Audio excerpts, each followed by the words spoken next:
Фарсата продолжува со договорот во Пржино, еве во 10 до 12,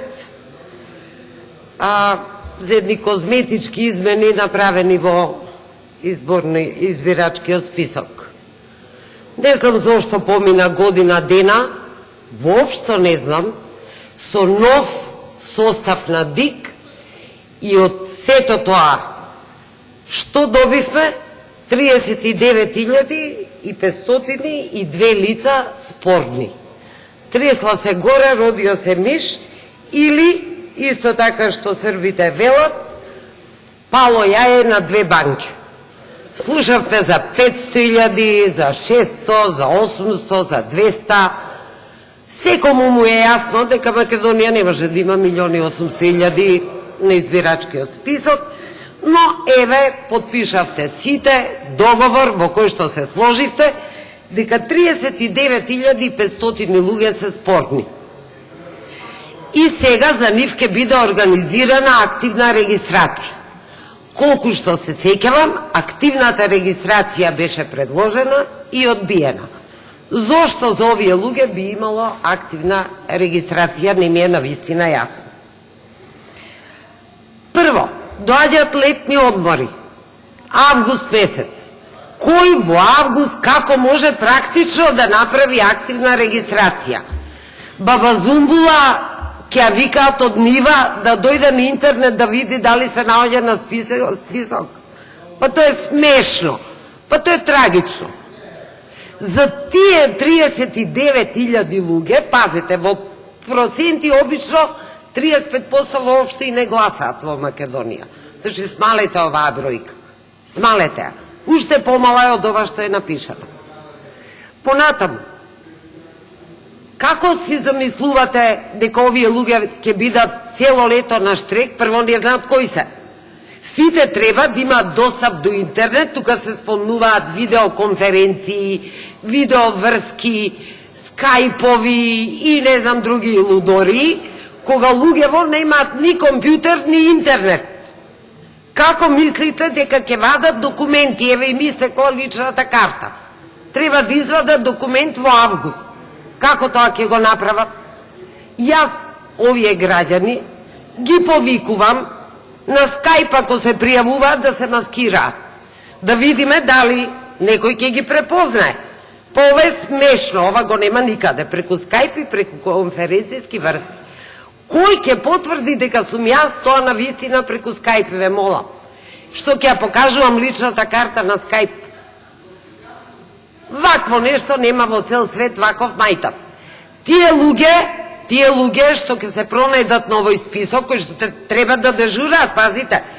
Предпоставувам дека парламентот има во август одмор, за тие луѓе ќе нема одмор. Ке треба да гледаат кај се на списокот и да трчаат во МВР по документи. Ова е дискриминација пар екселанс за мене и не би смела да биде дозволена. Второ, бројката е смешна за 1.800.000 гласачи во Македонија, која што има околу 2 милиона жители. Ги повикувам овие граѓани, во колку се појават на избирачко место со валиден документ, а ги нема на избирачкиот список поради овие членови овде, да тужат. Кого да тужат? Партиите. Бидејќи партиите се ДИК, партиите се државата. Да ги тужат што не им овозможиле да го остварат своето уставно право да гласаат. Значи да тужат што не можат да гласаат. Вакви решенија, плукни залепи, во кој што некој ќе ве собере за еден ден во соба, ќе ве натера да ги подпишете, и потоа сам ќе ни прочита дека партиите се договориле, држејќи ви го некој друг пенкалото, навистина се срам и за вас, но и за државата Република Македонија.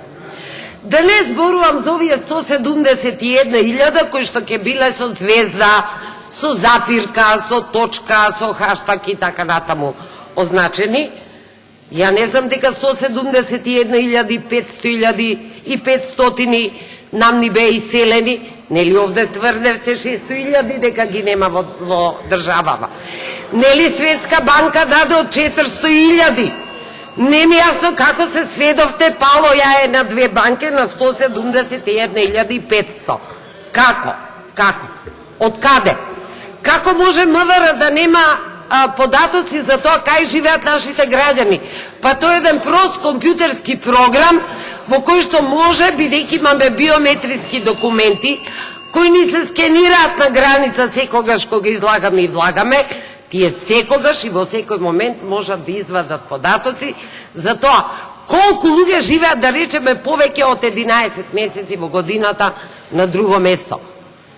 Како? Од каде оваа бројка се извлече, на вистина не ми јасно.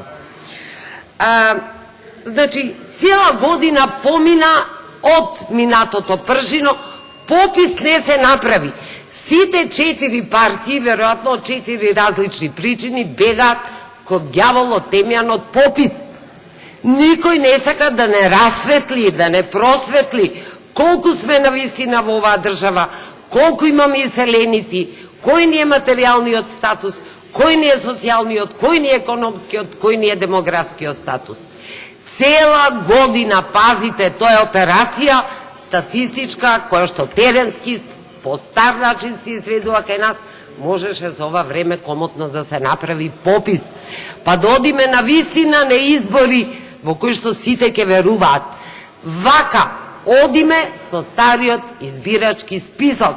И не знам зошто ви беа потребни тие театри, колку сите се борите таму за нешто да издействувате.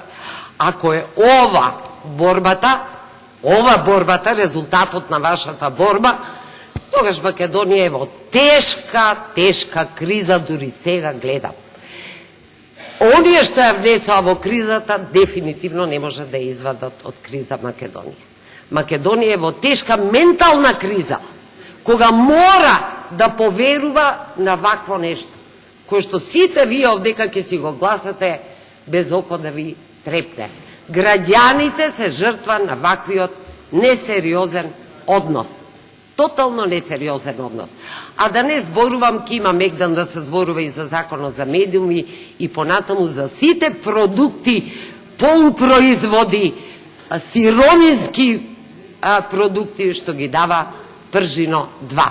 Ако Пржино 1 беше, да речам, процес со одредени дупки, со одредени фалинки, кои што имаше и време малку да се пополнат, Пржино 2 дефинитивно, дали е медиумска сфера, дали избирачки список, ништо. Летна од маса прибелешките на прибе, тие после избори ќе се изведувале. Летна пописот тој после избори ќе бил, медиумите законот ќе биле после избори, ами ако ги изгуби опозицијата изборите, што се истава оваа влада, која што 10 години ова не го направи, ќе го прави тогаш, за тие 6 месеци. Нелогични работи, тотално, ја мислам дека менталниот капацитет на преговарачите дефинитивно треба да биде на некој начин оценет од граѓаните. Ви благодарам.